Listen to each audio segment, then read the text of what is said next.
Saatnya Anda ikuti Dialog Lintas Pagi Pro 1 RRI Toli Toli. Pro 1, kanal informasi dan inspirasi. Pro 1, kanal informasi dan inspirasi.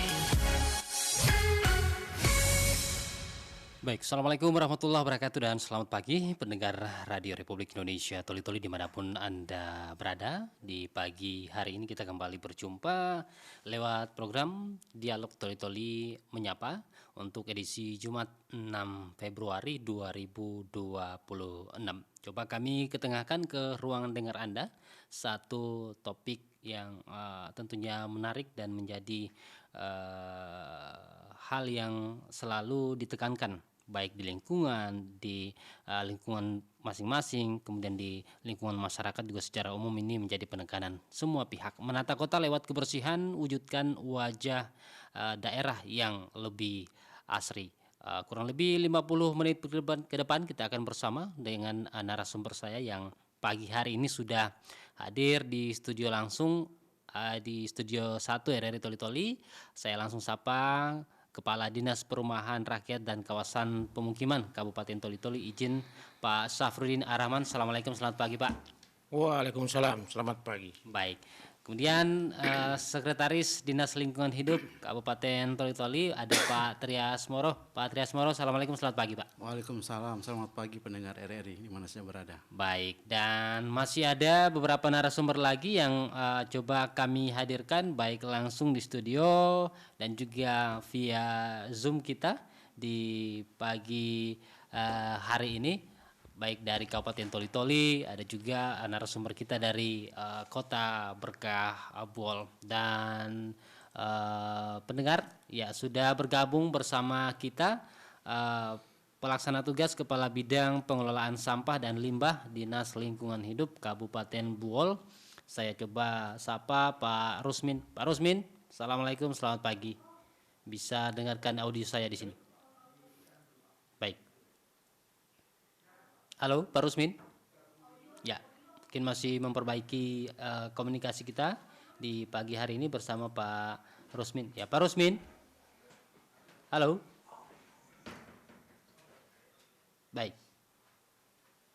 Baik, ya, masih coba kami menantikan terhubung dengan Pak Rusmin. Kami juga menantikan Pak Hardian selaku penasihat Yayasan Bumi Kita Toli-Toli. Saya sapa Pak Rusmin. Halo, Assalamualaikum Pak Rusmin.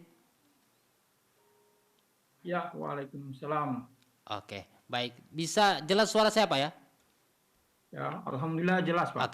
Oke, baik. Pak Rusmin ditahan dulu. Kami juga mengundang Lurah Leok 2 Kabupaten Buol, Pak Erwin Mangge, nanti juga mungkin akan bergabung bersama kita di pagi hari ini. Saya ke Pak Trias Morodo selaku Sekretaris Dinas Lingkungan Hidup Kabupaten Toli-Toli yang tentunya terkait dengan topik kita di pagi hari ini, menata kota lewat kebersihan, wujudkan wajah daerah yang lebih asri. Tentunya ini sekali lagi menjadi penekanan. Kemarin sudah ada penekanan dari Presiden langsung bahwa kebersihan menjadi salah satu hal yang ditekankan untuk semua daerah yang ada di Indonesia. Bahkan dari aparat TNI, Polri ini diterjunkan secara langsung bagaimana melakukan bersih-bersih, menjaga lingkungan ini agar tetap asri dan juga menjadi karena lingkungan menjadi salah satu hal yang dibicarakan baik secara nasional maupun secara global yang tentunya ini berkaitan dengan isu pemanasan global. Baik, saya ke Pak Trias Moro selaku Kepala Sekretaris Dinas Lingkungan Hidup Kabupaten Toli-Toli. Pak Trias Moro, dengan adanya penekanan Presiden kemarin tentunya ini berlaku secara nasional, secara menyeluruh, dan apa yang langkah awal yang sudah dilakukan oleh Dinas Lingkungan Hidup Kabupaten Toli-Toli sendiri, sebab tidak hanya pada dengan adanya penekanan ini, tapi sudah mulai dari awal kita sudah melakukan bersih-bersih itu. Silakan Pak Trias. Ya, terima kasih terkait instruksi Presiden pada hari Selasa tanggal 3 mungkin tanggal 2 ya, itu kalau tidak salah, kami Dinas Lingkungan Hidup Kabupaten Toli-Toli begitu besoknya Rabu kami telah melakukan kerja bakti di Kampung Pajala di Taman Mini itu, di sepanjang pesisir pantai Kampung Pajala itu kami sudah bersihkan. Terkait instruksi Presiden, memang instruksi tersebut menegaskan kepada semua kabupaten kota, gubernur, bupati, TNI Polri untuk membersihkan daerahnya masing-masing. Makanya dari itu kami juga pada hari ini TNI Polri dengan Dinas Lingkungan Hidup dan siswa sementara kerja bakti di seputaran Kampung Pajala sampai RTH. Makanya sepanjang garis itu kami sekarang masih melaksanakan kerja bakti terkait sampah-sampah yang ada di pesisir pantai. Kami juga berharap kerjasamanya kepada seluruh masyarakat Kabupaten Toli-Toli untuk menjaga kebersihan. Marilah kita bergotong royong untuk saling menjaga kebersihan, karena kebersihan itu bukan hanya di milik DLH TNI Polri, tapi bagi kita semua masyarakat yang ada di Kabupaten Toli-Toli. Demikian Bapak. Oke, baik Pak Trias, ditahan dulu. Saya ke Pak Kadis Perkim Kabupaten Toli-Toli, Pak Safrudin Rahman. Pak Safrudin, tentunya dengan kolaborasi dan juga melalui penekanan instruksi dari Presiden langsung, tentunya ini bukan hanya menjadi yang disebutkan Pak Trias tadi, bukan hanya menjadi peran daripada DLH, tapi juga bagaimana peran seluruh stakeholder yang ada di daerah, terutama juga dari dinas perumahan dan juga pemukiman. Nah, ini bagaimana dukungannya terhadap hal itu, Pak, terkait dengan kebersihan, terutama di kawasan pemukiman, yang jangan sampai menimbulkan kawasan pemukiman yang kumuh. Tentunya ini juga penting. Silakan. Baik, terima kasih. Assalamualaikum warahmatullahi wabarakatuh. Waalaikumsalam. Yang hormat host Bung Setiadi, Siap. tekankan narasumber dan seluruh pendengar RRI di mana saja berada. Ya, terkait dengan tema pembahasan kita hari ini adalah bagaimana kebersihan itu menjadi salah satu penentu daripada penataan kota. Ya, terkait dengan juga dalam rangka menciptakan kota yang bersih, kota yang arsih. Jadi memang ya, kebersihan ini menjadi faktor utama ya dari semua faktor yang menentukan dalam hal penataan kota ya. Dalam rangka menciptakan kawasan yang indah, yang bersih, ini memang kebersihan, mau ada instruksi Presiden atau tidak, ini sudah menjadi hal faktor utama ya. Bagaimanapun penataan kota dilakukan oleh pemerintah atau pihak-pihak lain, kalau kebersihannya tidak dijaga, itu tidak menunjukkan hasil yang kota yang asri sebagaimana kita tema hari ini. Ya, terkait dengan kolaborasi ya, memang ya dalam hal menjaga kebersihan ini, apalagi kalau sudah dibangun infrastruktur misalnya taman, itu membutuhkan kolaborasi ya, dalam hal keberlanjutannya, dalam hal pemeliharaannya, dalam hal penjaga kebersihannya itu tidak bisa kalau cuma pemerintah. Ya, paling besar peranan adalah masyarakat dalam hal ini untuk menjaga kesadaran kita semua dalam menjaga kebersihannya. Nah, ini yang paling utama. Nah, begitu juga kolaborasi dengan pihak-pihak lain, dengan LSM, dengan instansi lain, TNI, itu memang kita harus sama-sama. Ya, kalau cuma pemerintah sulit. Ya, kira seperti itu sementara. Oke, Pak Saprudin, saya lanjut. Kita sudah punya ruang terbuka hijau yang memang sudah disiapkan oleh pemerintah untuk masyarakat. Tapi ini kalau kita lihat apakah terjaga ataupun tetap masyarakat juga yang datang ke situ ini sudah disosialisasikan, sudah dihimbaukan untuk mungkin yang bawa makanan, sisa-sisa makanan ini masih terlihat ini. Ini perlu juga mungkin edukasi lah kepada masyarakat kita. Kita sudah disiapkan sarana umum, fasilitas umum, tapi tolonglah dijaga. Silakan Pak Rahman. Ya, mungkin ini kan baru selesai Pak ya. RTH Tanjung Batu ini baru selesai. Dan alhamdulillah sekarang walaupun belum dilakukan serah terima ke DLH ya, tetapi teman-teman DLH sudah melakukan pembersihan ya. Jadi kepada masyarakat sebenarnya sosialisasi ini mungkin dalam bentuk himbauan ya. Kita mungkin ke depannya harus dalam waktu singkat memasang himbauan di situ bahwa masih jaga kebersihan, buang sampah pada tempatnya. Ya, karena memang kita tidak bisa pungkiri juga Pak, bahwa beberapa saat setelah RTH itu jadi kita belum melakukan pengolahan yang baik, belum ada tempat sampah sehingga masyarakat juga buang sampah sembarang karena memang ya kita akui tempat sampahnya belum tersedia. Ya, Baik. terima kasih. Oke, baik. Terima kasih Pak Saprudin. Saya ke Pak Rusmin selaku pelaksana tugas Kepala Bidang Pengelolaan Sampah dan Limbah di Dinas Lingkungan Hidup Kabupaten Buol. Pak Rusmin, ya. Baik, Ya, siap. baik. Pak Rusmin, kalau untuk pengelolaan sampah Kabupaten Buol sendiri, pemerintah ataupun melalui Dinas Lingkungan Hidup sudah seperti apa perencanaannya, kemudian juga penyiapan program-programnya untuk pengelolaan sampah yang mungkin lebih baik lagi ke depan untuk wilayah perkotaan ini sendiri. Silakan. Ya, terima kasih. Assalamualaikum warahmatullahi wabarakatuh. Salam warahmatullahi wabarakatuh. Kami Dinas Lingkungan Hidup Kabupaten Buol bekerja sama dengan lurah di Kabupaten Buol ini karena ini ada 7 kelurahan di Kecamatan Biau yang ada dalam kota. Alhamdulillah untuk pelaksanaan kebersihan ini kami ditunjang dan didukung oleh lurah Oke. yang ada di Kecamatan Biau. Kami di bulan Desember melakukan sosialisasi di 6 kelurahan, sangat dibantu oleh mereka. Kami mengucapkan terima kasih kepada lurah. Artinya karena pengelolaan sampah ini bukan hanya menjadi tanggung jawab Dinas Lingkungan Hidup, tapi adalah tanggung jawab kita semua. Di bidang kami itu, kami punya moto untuk pengelolaan sampah, yaitu sampah adalah tanggung jawab kita semua.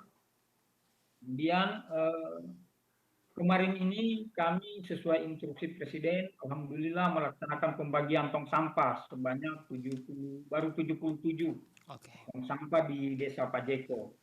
Alhamdulillah diserahkan langsung oleh pimpinan kami, Kepala Dinas Pak Sarip di Desa Pajeko. Begitu, Pak. Oke, baik. Jadi semua ini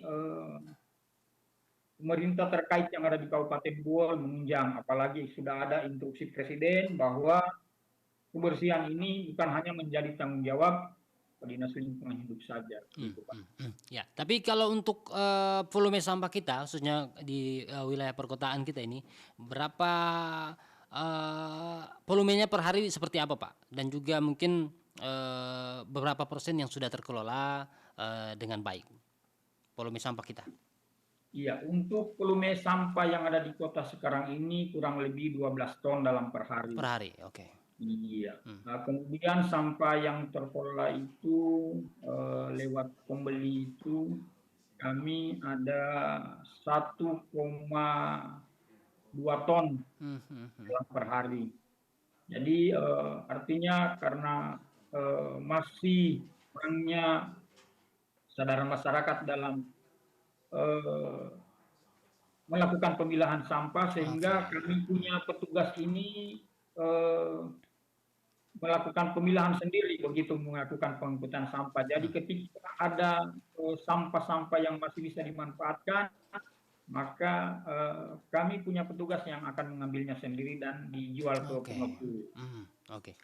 Baik, Pak Rusmin ditahan dulu di studio. Pendengar sudah hadir Pak Hardian selaku penasehat Yayasan Bumi Kita Kabupaten Toli-Toli, ini LSM yang tentunya selalu mengawal bagaimana lingkungan kita tetap juga bersih dan lestari, bergerak di berbagai bidang soal isu lingkungan.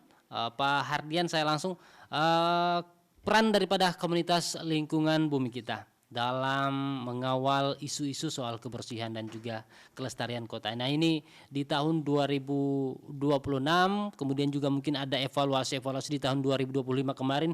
Hal apa saja mungkin yang bisa disampaikan dalam kesempatan ini? Izin Pak Hardian, silakan. Terima kasih. Assalamualaikum warahmatullahi wabarakatuh. Salam sejahtera buat kita sekalian. Salam sehat, salam gotong royong. Jadi sebetulnya kalau mau menata kota Toli-Toli dari segi infrastruktur ya, jadi harus kolaborasi ya dari berbagai instansi.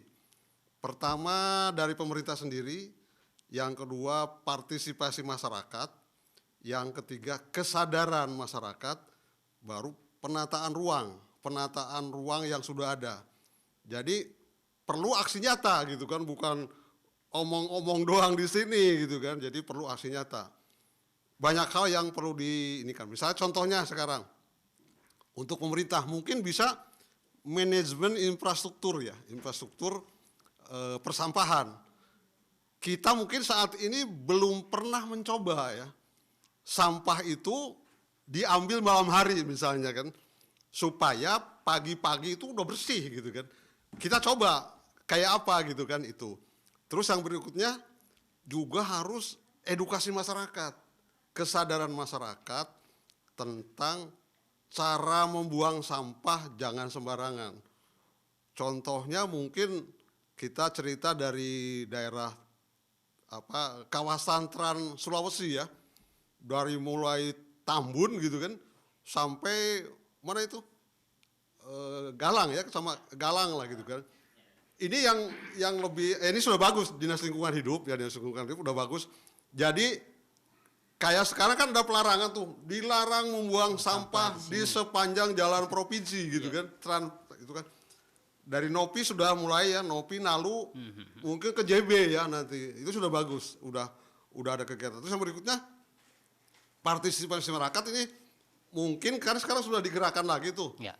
Kerja bakti di tiap RT RW oleh masing-masing kepala kelurahan gitu kan. Dengan Jumat bersih ya, Jumat bersih, lalu RTH juga bagus Pak, udah mulai nampak, jadi ada semangat lagi gitu kan.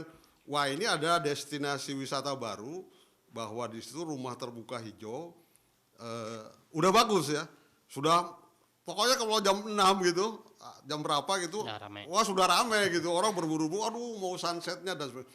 Nah tinggal kita tambah di situ mungkin nanti mangrove-nya untuk itu tugasnya kita pemerhati lingkungan. Jadi kita action di hari-hari misalnya hari lingkungan hidup, hari apa, kita tanam mangrove 100 kah, 1000, istilahnya kalau kita bilang Anda tebang 10, saya tanam 100. Anda tebang 100, saya tanam 1000. Pastilah ada yang hidup dari antara itu. Tinggal tunggu waktu aja. Dan itu perlu partisipasi masyarakat. Jangan kita nanam, mereka enak-enak nebangi gitu kan. Kalau cuma diambil untuk makanan ternak, oke saja. Jangan diambil, dihantam untuk misalnya tanam apa, misalnya bikin tanah merah, bata merah. Ya. Itu akan merusak semuanya, tanahnya digali, mangrove-nya habis, cuma sementara waktu saja. Itu mungkin sementara.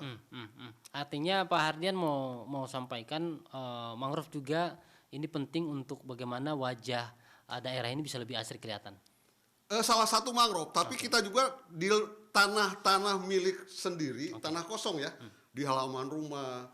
Tanam aja, apa yang bisa kita tanam? Tanam durian kah? Tanam apa semua? Kalau lebih bagus lagi bunga. Sekarang lagi ngetren bunga tabebuya, itu istilahnya bunga sakura lah. Itu silahkan, kita dari komunitas bumi kita ada bibit. Silahkan kalau masih stok ada di sekretariat, ambil, tidak usah beli itu. Pohonnya kayak pohon bunga merah, segitu tingginya. Dan itu bagus warnanya, silahkan aja, selama stok masih ada. Pak Hardian, saya lanjut, tadi disampaikan di awal bahwa sepanjang jalan Trans Sulawesi ini, khususnya di Kabupaten Toli-Toli, sudah terlihat mungkin himbauan-himbauan untuk bagaimana menjaga lingkungan tetap bersih, tapi masih saja ada oknum-oknum yang membuang sampah di pinggir jalan. Nah ini apa yang perlu dievaluasi, baik dari masyarakat juga, kemudian dari pemerintah, dan juga mungkin ada perlu regulasi seperti apa ini untuk soal lingkungan kita ini, biar ada efek jerah lah untuk mereka-mereka yang masih buang sampah sembarangan, Pak. Jadi ini sudah bagus, jadi Dinas Lingkungan itu udah bikin pengumuman, dilarang buang sampah. Nah, terus yang kedua itu penegakan hukum dan disiplin. Jadi misalnya siapalah gitu, dari siapa yang kedapatan membuang sampah si A diposting kasih 10.000 misalnya. Oh rame-rame orang posting semua ini. Tapi rahasia jangan diposting ininya, fotonya aja ke Pak Kadis DLH untuk ada nomor HP khusus. Nanti datangi Pak, aduh tolong kalau boleh. Tapi jangan diposting ramai-ramai, kasihan Ya. kan. Jadi secara psikologis lah. Nanti Pak Kadisnya punya nomor hotline. Ini nomor yang bisa dihubungi. Pak di Toli Utara, di JB, sementara orang buang sampah seenaknya. Pak Kadis mungkin kalau bapaknya sibuk, tapi stafnya ke sana. Panggil, tolong janganlah ini. Kan, gitu kan. Oke, baik. Pak, saya ke Pak Triasmoro. Pak Triasmoro, ini sudah ada mungkin saran dari Pak Hardian Saat selaku penasehat Yayasan Bumi Kita, bagaimana masih adanya oknum-oknum yang mencoba membuang sampah, mengotori lingkungan kita. Ini ke depan mungkin seperti apa dari lingkungan hidup sendiri untuk mewujudkan daripada toli-toli yang mungkin lebih bersih, lebih asri lagi kelihatan, Pak. Itu perlu dilakukan seperti apa ini? Terkait dengan regulasi ya. Silakan. Ya, terima kasih. Saya sedikit mengkoreksi dari Pak Hardian tadi masalah pengangkutan sampah malam. Kami dari bulan Januari Dinas Lingkungan Hidup sudah melakukan pengangkutan sampah di malam hari. Sudah mulai berjalan Pak, makanya kami sekedar informasi juga untuk jalan-jalan protokol memang kami sudah mengangkut pada malam hari. Memang belum semua jalan dan lorong kami angkut pada malam hari karena memang kami keterbatasan juga armada anggota, makanya ada juga tetap pengangkutan di pagi hari. Yang berikutnya masalah Pak Hardian bilang tadi masalah kesadaran masyarakat ya. Kami dari Dinas Lingkungan Hidup sudah melakukan sosialisasi juga di sekolah-sekolah melalui Adiwiyata. Kami berharap juga kami membangun dari masa sekolah kesadaran membuang sampah agar kedepannya sudah tercipta dan tertanam membuang sampah pada tempatnya dan selalu menjaga lingkungan ini dengan baik, karena biar bagaimanapun lingkungan ini hanya merupakan titipan buat anak cucu kita nanti. Makanya kami berharap semua unsur masyarakat Kabupaten Toli-Toli marilah kita saling bergotong royong, saling menjaga bumi, menjaga kebersihan, buanglah sampah pada tempatnya. Kami berharap jangan lagi masyarakat merasa acuh tak acuh buang sampah di selokan, di sungai, di laut. Biar bagaimana itu pun berdampak nanti ke depannya bagi buat anak cucu kita. Makanya kami berharap kesadaran dari masyarakat dan stakeholder sama-sama kita menjaga lingkungan dengan baik. Demikian Bapak. Oke, baik. Pendengar dimanapun Anda berada, coba kami buka layanan interaktif di 0853 4383 1230 atau di 0821 9483 0965. Saya coba terima satu penelpon. Halo. Halo, Assalamualaikum warahmatullahi wabarakatuh. Warahmatullahi wabarakatuh. Silakan. Bapak siapa Pak? Dengan Pak Opa Rusli dari Jakarta. Oke, Pak Rusli. Ini Jakartanya Jalan Kartini atas ya. Ya, seperti itu. Silakan Pak Rusli. Oke, semua menyapa dulu kepada Siap. bapak-bapak saya sebagai narasumber ini dari Dinas Perumahan dan Pemukiman, Pak Delha. Ya, ada lingkungan hidup, ada juga yang dari Buon. Ini beda-beda sedikit ini. Kalau Siap. saya namanya Rusli, di sana namanya siapa Pak? Rusmin. Itu. Pak Rusmin. Rusmin. Itu beda-beda Oke. dikit ini namanya. Baik, silakan Pak. Oke. Baik, saya ada Pak Hardi sana. Ini saudara saya memang yang bergerak dalam bidang LSM, lingkungan saya begini saja, tidak panjang saja. Kita tentunya ingin menata kota ini menjadi bersih, menjadi indah, menjadi ramah lingkungan, menjadi apa saja. Cuma saja pokok permasalahan ini adalah sampah pada masyarakat, dan yang paling utama dan terutama itu sampah yang ada di Kabinuang itu, di depan daerah itu. Hingga detik sekarang ini cuma ada wacana itu kapan akan direalisasikan untuk kita itu. Karena saya waktu bertanya di Halo RRI, bertanya di dialog ini, itu anggota DPR langsung jawab. Dana yang akan dialokasikan itu sekitar 50 miliar untuk pengantisipasian itu masalah itu. Tapi kenapa hingga detik sekarang? Saya pernah dijawab, katanya armadanya tidak cukup. Saya katakan kok kalau beralasan masalah armada ini luar biasa kalau seperti itu. Nah ini yang perlu, yang kepada masyarakat. Kenapa masyarakat begal Pak? Memang masyarakat ini sudah acuh tak acuh tentang masalah sampah. Mereka ini masyarakat, ada masyarakat yang mampu dan ada masyarakat yang tidak mampu. Dibagikan kantong-kantong plastik di sana untuk mereka, barang satu rumah 2 kantong plastik yang besar untuk sampah plastik dan lain sebagainya. Hanya saja begitu mereka isi di sana sudah taruh di depan rumahnya, malah dimintakan lagi retribusinya. Ini ada apa seperti itu? Padahal pemerintah kan sudah alokasikan anggaran kepada para pekerja-pekerja sampah ini. Kenapa lagi dibebani kepada masyarakat kan seperti itu? Kenapa masyarakat tidak acuh-acuh buang saja di got, buang saja di mana? Karena mereka memang jengkel dengan keadaan seperti itu. Apalagi mereka sudah mendengar ini di seluruh ini ketiga kabupaten terkabar kita ini, bahkan gubernur datang itu disoroti itu masalah sampah yang ada di Kabinuang hingga detik sekarang tidak ada terrealisasi. Terima kasih. Assalamualaikum warahmatullahi wabarakatuh. Waalaikumsalam warahmatullahi wabarakatuh. Ini mungkin ke Pak Trias Moro ya, selaku sekretaris dari Dinas Lingkungan Hidup. Mungkin Pak bisa disampaikan, bisa dijawab lewat kesempatan ini terkait dengan bagaimana perencanaan daripada relokasi tempat pembuangan akhir kita, Pak. Ya, Silakan. terima kasih. Mungkin yang ditanyakan Pak Rusli tadi itu mungkin TPA. Nah, kan itu memang pemerintah daerah saat ini sudah menganggarkan dan sudah terjadi transaksi antara pemerintah dan pemilik tanah. Kemungkinan dalam waktu dekat ini akan diserahkan ke DLH dan kemungkinan juga TPA yang di Kabinuang ini akan segera bergeser ke tempat yang baru. Memang proses itu kan bukan proses yang mudah, tapi sementara berjalan. Kami berharap semua masyarakat Kabupaten Toli-Toli bersabar, biarlah pemerintah daerah yang bekerja, karena memang butuh proses. Nanti secepatnya akan, kalau sudah diserah terimakan kepada DLH, kami akan segera TPA akan kami pindahkan dari Kabinuang ke Buntuna rencananya. Demikian Bapak. Baik, semoga Pak Rusli bisa terjawab ya terkait dengan satu lagi Pak, mungkin Pak Trias, terkait dengan di pemukiman masyarakat, di wilayah masyarakat ada yang mengambil retribusi ketika ada petugas yang mengangkut sampah, ini bagaimana sebenarnya Pak? Memang begini Pak, memang sebetulnya retribusi sampah itu memang kan sudah tercantum dalam Perda Pak, makanya memang sebetulnya masyarakat harus sadar juga Pak, karena semua yang pengangkutan yang kami lakukan itu Pak butuh dalam artian BBM, ada perbaikan kendaraan, salah satunya juga honor-honor yang harus dibayar. Makanya kami juga partisipasi kepada masyarakat, kami sudah DLH sudah bekerja, tolong juga retribusi sampahnya dibayar juga, karena biar bagaimana itu merupakan masuk dari target PAD Pemda Kabupaten Toli-Toli Pak. Makanya saling berhubungan. Kami berharap masyarakat kalau sampahnya sudah diangkut, sudah walaupun kecil biayanya, kami tolonglah saling membantu agar PAD Toli-Toli bisa meningkat. Demikian Bapak. Baik Pak Trias dan juga narasumber lainnya.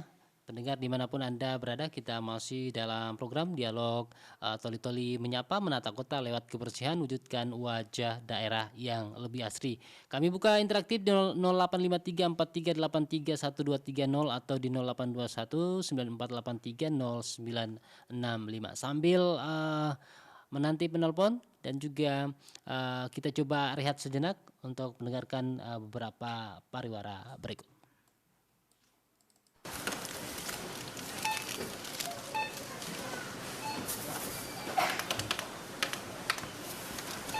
Antrian selanjutnya 120.000 ya Kak. Belanjaannya sepatu olahraga size 38. Apa mau sekalian tas plastiknya tambah Rp3.000? Boleh deh Mbak.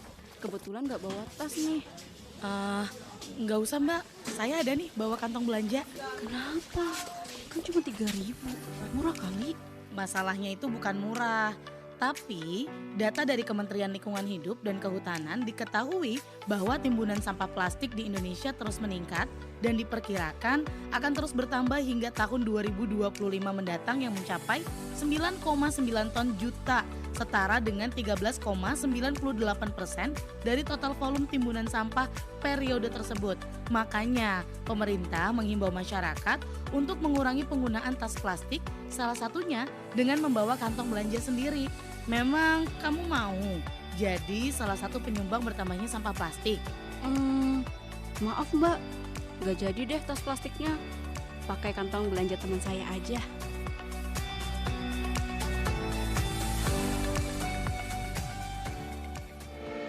RRI Digital.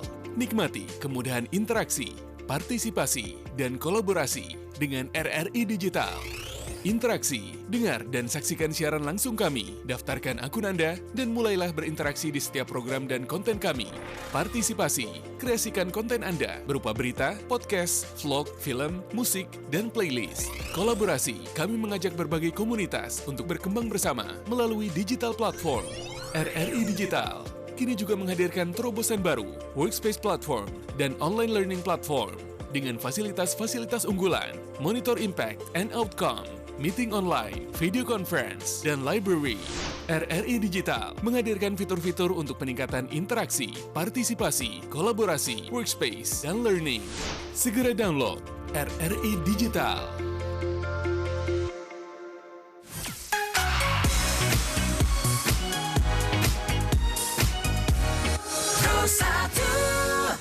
Ya, baik pendengar, kita masih dalam program Toli-Toli Menyapa, menata kota lewat kebersihan, wujudkan wajah daerah yang lebih asri. Saya ke Pak Saprudin lagi. Pak Saprudin, terkait dengan bagaimana topik kita di hari ini, masih saja tantangan kita adalah bagaimana kesadaran masyarakat dalam hal ini menjaga lingkungan. Nah, ini ke depan mungkin rencana pengembangan pemukiman seperti apa, yang kawasan pemukiman yang tentunya berbasis lingkungan dan juga bersih serta berkelanjutan. Nah, ini program ke depannya seperti apa ini untuk Kabupaten Toli-Toli?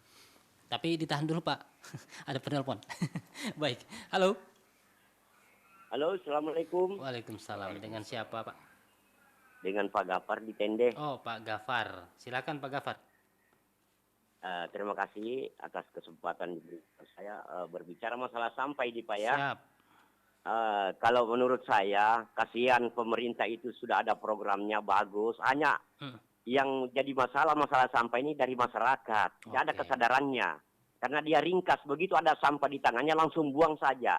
Nah, ini petugas-petugas sampah saya lihat di lapangan, langsung dia ambil lagi, di mana di tempatnya sampah itu disimpan masyarakat, diambil, tapi masyarakat yang lain ini hanya mudah saja babuang. Jadi disalahkan lagi pemerintah. Kalau menurut saya masyarakat biasa nih, Pak. Siap. Saya mendukung pemerintah tuh, dia kerjanya luar biasa. Kalau masalah sampah ini, hanya masyarakat ya begitu kurang kesadaran, Pak ya. Istilahnya tidak membantu masyarakat, baik. Pemerintah.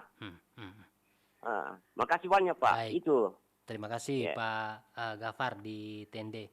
Ini sudah ada masukan ya, lagi-lagi soal kesadaran masyarakat. Nah, ini saya kembali ke Pak Saprudin, Pak. Pertanyaan saya tadi mungkin ke depan seperti apa mungkin program dalam hal pengembangan kawasan pemukiman yang berbasis lingkungan dan juga secara berkelanjutan. Silakan, Pak. Ya, baik. Terima kasih terkait dengan penataan pemukiman. Ya. Di era sekarang ini, Pak, di program pemerintah dalam penataan pemukiman itu ada yang namanya penataan secara komprehensif. Ya.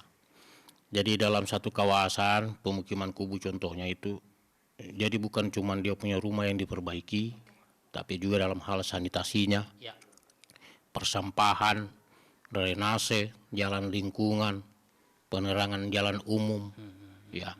Jadi ada 7 aspek itu, Pak. Dan kita praktekkan salah satu contohnya adalah di eks kebakaran Sidoarjo. Ya. Di sana itu kita ada perbaikan rumah yang eks kebakaran 114, kurang lebih 114 unit ya rumah. Tapi dilengkapi juga dengan pembangunan infrastruktur secara lingkungan. Ya. Jadi model-model seperti ini sudah mulai diterapkan baik dari tingkat pusat maupun provinsi, dan termasuk juga kita menyesuaikan dengan ketersediaan anggaran. Ya. Jadi seperti itu polanya dalam hal penataan kawasan, sehingga kelihatan hasilnya, Pak. Ketika kita mengintervensi satu kawasan kelihatan hasilnya. Ya. Jadi berubah wajah. Seperti di Sidoarjo kita lihat kan bagaimana sebelum dan sesudah. Tapi untuk kawasan-kawasan lainnya yang sudah terbangun tapi ya dalam hal ini drainasenya masih semeraut. Nah, ini juga ke depan seperti apa ini? Apakah ada perencanaan sendiri, Pak? Ya, jadi dalam kawasan-kawasan lain misalnya, Pak, itu kita di Dinas Perkim itu juga mengintervensi drainase, tapi dalam hal drainase yang berskala lingkungan, ya, lingkungan perumahan. Ya. Jadi kalau yang skala besar itu ada di PUPR, kita di skala perumahan, ya.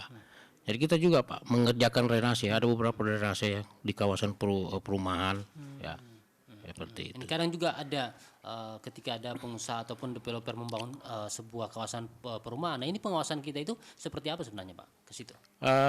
Kalau ada pengembang ya yang membuat kawasan perumahan itu sebelum mereka menyerahkan aset ke Pemda, aset infrastruktur ya. Prasarana itu masih menjadi kewajiban daripada pengembang itu untuk melakukan pemeliharaan ya. Jadi sekarang sudah menjadi sebuah kewajiban juga bagi pengembang ketika dia mau pemerintah masuk mengintervensi contoh jalan lingkungannya, drainasenya, dia harus serahkan dulu aset prasarananya itu. Dan sudah ada beberapa pengembang, sudah ada 7 pengembang di tol ini yang menyerahkan aset prasarananya, infrastrukturnya pada pemerintah daerah. Dan kita sudah masuk. Sudah ada beberapa kawasan pemukiman, perumahan yang dibangun pengembang, kita sudah intervensi jalannya, drainasenya, rabatnya. Baik Pak Saprudin, Kadis Perkim ditahan dulu. Saya ke Pak Rusmin lagi di Buol. Pak Rusmin. Ya. Pak Rusmin, apa yang jadi tantangan kita ini Pak Rusmin? Selain daripada mungkin kesadaran masyarakat terhadap lingkungan, terhadap sampah yang masih kurang, kemudian juga dari segi sarana prasarana, ini seperti apa sebenarnya untuk di LH Buol? Sudah cukupkah atau mungkin perlu lagi untuk ke depannya? Iya, pasti untuk sarana dan prasarana memang kami di Buol juga masih sangat membutuhkan, terutama mengenai truk pengangkutan. Kami sudah ada beberapa truk yang memang sudah kurang layak digunakan, tapi kalau boleh buat tetap kami gunakan itu. Kemudian sarana prasarana lainnya berupa tong sampah itu memang kami di sini masih kekurangan. Alhamdulillah kami dapat dana TAPE dari provinsi kemarin, mendapatkan 2 kontainer dan 100 unit tong sampah yang insya Allah akan kami bagi ke masyarakat. Karena di sini masyarakat juga sesuai hasil sosialisasi kami di bulan Desember itu, mereka meminta fasilitas seperti itu, tong sampah. Supaya dengan maksud mereka itu membuang sampah tidak lagi membuang ke sembarang tempat. Gitu Pak. Oke. Ya. Tapi selama ini mungkin apakah ada indikator capaian tahunan yang sudah menjadi sasaran daripada DLH Buol itu seperti apa sebenarnya Pak?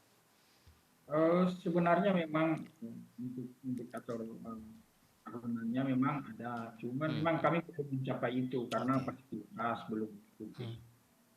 Artinya memang ini masih perlu dukungan dari segi fasilitas juga Pak ya? Ya harus.